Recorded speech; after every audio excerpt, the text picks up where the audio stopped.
Hello student, chemistry with प्रवेश में आपका स्वागत है। मैंने आपसे कहा था कि मैं बायोमॉलिक्यूल्स शुरू किया हूं, तो इस चैप्टर से भी आपके क्वेश्चंस और उसके पीछे के कॉन्सेप्ट को क्लियर कराऊंगा, क्योंकि 7 नंबर का क्वेश्चन इस चैप्टर से आते हैं, तो इम्पॉर्टेंट भी है। और सबसे बड़ी चीज़, इसमें क्रैमिंग ज़्यादा होती है, तो आसानी से समझ में भी आएगा। बात करते हैं क्वेश्चन पे। Name any two bases which are common to both DNA, DNA का full form deoxy ribo nucleic acid, और आरएनए, आरएनए का full form ribo nucleic acid.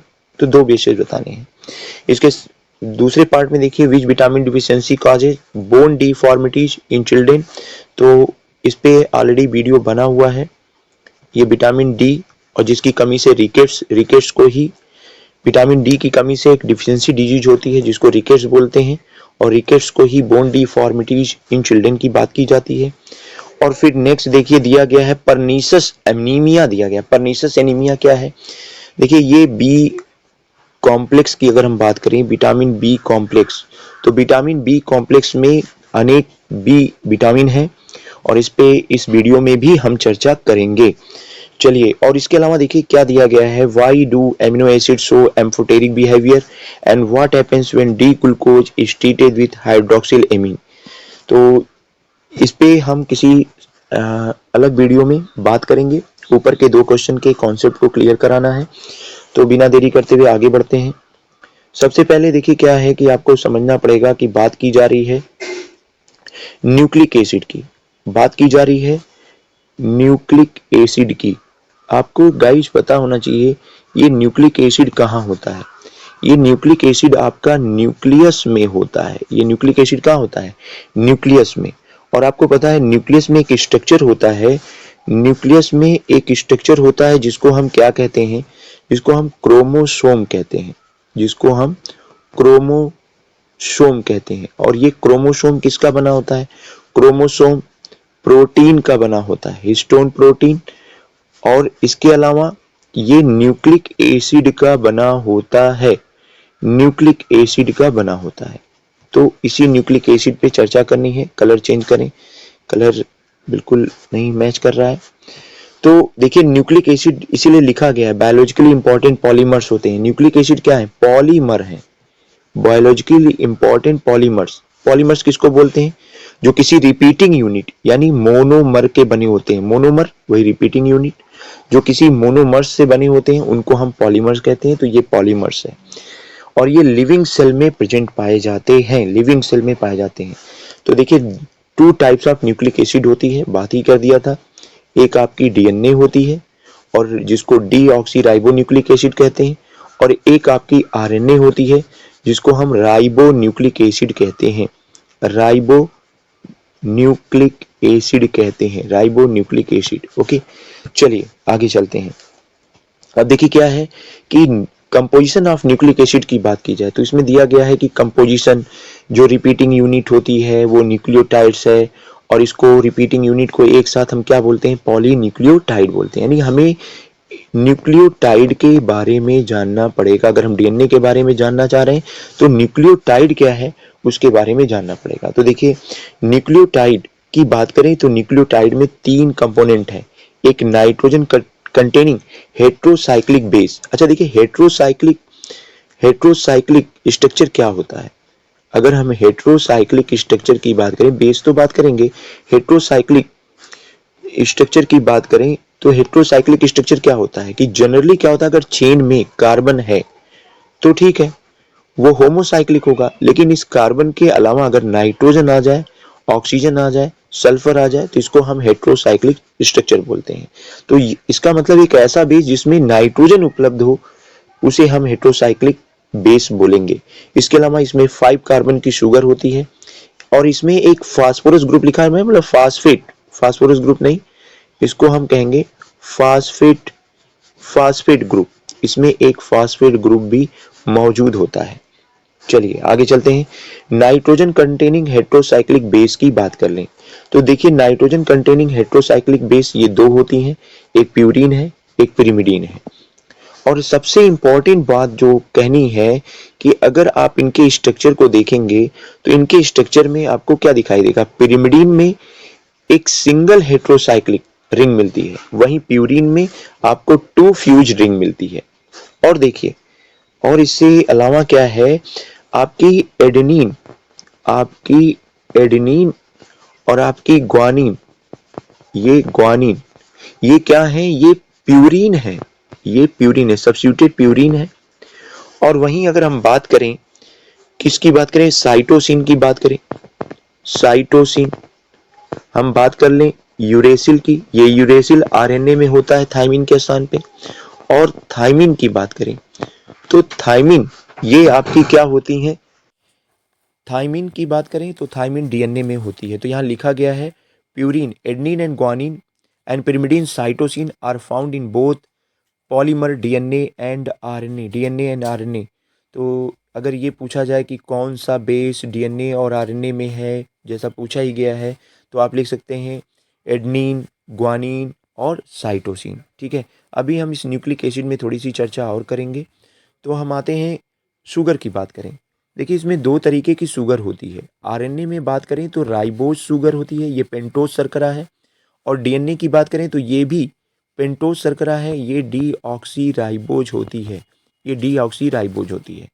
और इसके अलावा एक फास्फेट ग्रुप भी होता है। चलिए बात कर लेते हैं फर्दर कि न्यूक्लियोसाइड क्या होता है। न्यूक्लियोसाइड क्या होता है, न्यूक्लियोसाइड न्यूक्लियोसाइड क्या होता है, और बात कर लें न्यूक्लियोटाइड क्या होता है।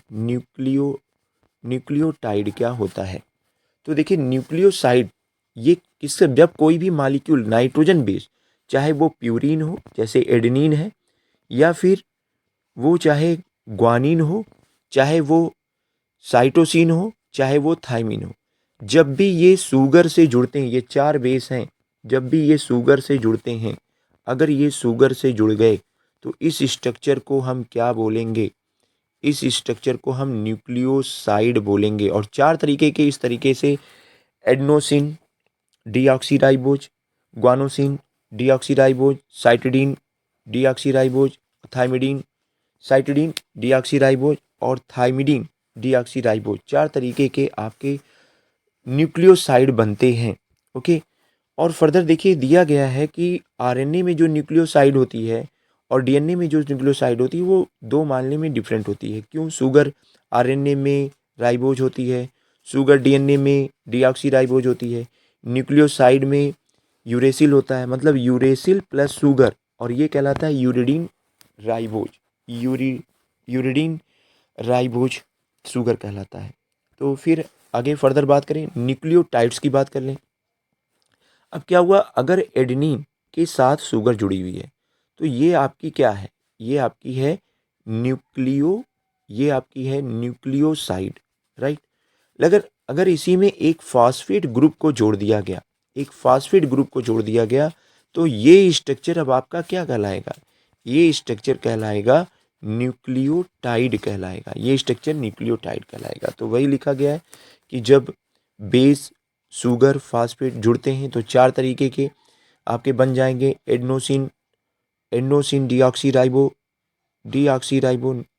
मोनोफास्फेट, ग्वानोसिन डीऑक्सीराइबो मोनोफास्फेट, और इसी तरीके से cytidine deoxyribo monophosphate and thymidine deoxyribo monophosphate. और देखिए ये क्या होता है कि ये जो न्यूक्लियोटाइड होते हैं ना, एक दूसरे से फास्फोडाइएस्टर, ये न्यूक्लियोटाइड जो होते हैं एक दूसरे से कैसे जुड़ते हैं, ये डीऑक्सीराइबोज, ये न्यूक्लियोटाइड जो होते हैं एक दूसरे से फास्फोडाइएस्टर लिंकेज के द्वारा जुड़ते हैं, और between 5 prime to 3 prime, pentose carbon के 5 प्राइम टू 3 प्राइम पर जुड़ते चले जाते हैं, और इस तरीके से एक पॉलीन्यूक्लियोटाइड चेन बना लेते हैं। और इस तरीके से डीएनए में दो पॉलीन्यूक्लियोटाइड चेन होती है, एक 5 प्राइम टू 3 प्राइम होती है, दूसरी 3 प्राइम टू 5 प्राइम होती है। ओके, अब हम इसके सेकेंड, मैंने कहा था कि विटामिन पे भी बात करेंगे, तो विटामिन 1 को थायमिन कहते हैं। इसका फंक्शन क्या होता है, ये कार्बोहाइड्रेट के मेटाबॉलिज्म में, हार्ट, नर्व और मसल्स के फंक्शनिंग में, इसके अलावा ये हमारी भूख को शार्पेन करता है, इसीलिए इसको एपेटाइट विटामिन बहुत इंपॉर्टेंट है, वीआईपी वेरी इंपॉर्टेंट है, वीआईएमपी।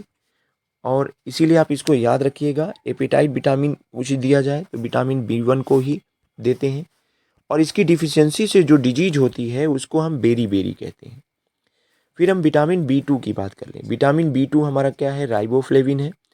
इसका फंक्शन क्या होता है, ऑक्सीडेशन में ये हेल्प करता है, ऑक्सीजन की यूटिलाइजेशन पे हेल्प करता है।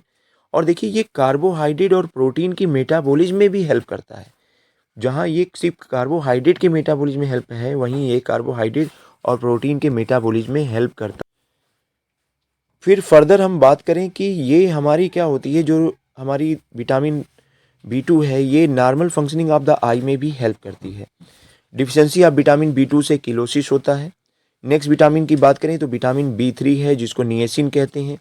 इस यहाँ पे देखिए बढ़ गया कि मेटाबॉलिज्म और कार्बोहाइड्रेट, फैट एंड प्रोटीन में भी इसका रोल है। ये गिव्स साउंड मेंटल हेल्थ, और इसकी कमी से, इसकी डिफिशियंसी से पेलाग्रा डिजीज होती है। विटामिन B6 की बात करें तो ये पायरिडॉक्सिन है, इसका नेम जो होता है पायरिडॉक्सिन होता है। इससे कौन सी डिजीज होती है, सेवियर डर्मेटाइटिस और एनीमिया होती है, सेवियर डर्मेटाइटिस। हम आगे बात करते हैं विटामिन B12। विटामिन B12 को साइनोकोबालामिन कहते हैं। इसका क्या रोल है, तो इसका रोल है ये मेटाबॉलिज्म और नर्वस टिश्यू, और ये हेल्दी ब्लड और proper growth of the body में हेल्प करता है। परनीशियस एनीमिया को ये रोकता है, और इसी कारण से देखिए ये क्वेश्चन में दिया भी गया था कि विटामिन परनीशियस एनीमिया किस विटामिन की कमी से होता है, तो विटामिन B12 की कमी से होता है। विटामिन H लास्ट विटामिन इसमें बात कर लें, बायोटीन, इसकी कमी से क्या होता है, डर्मेटाइटिस होती है, डिप्रेशन होता है, लॉस ऑफ एयर। और इसीलिए आप मार्केट में किस नाम से विटामिन H को बायोटीन के नाम से पा जाते हैं। तो वीडियो अगर अच्छा लगे तो लाइक और शेयर जरूर कीजिए, जिससे आपको ज़्यादा से ज़्यादा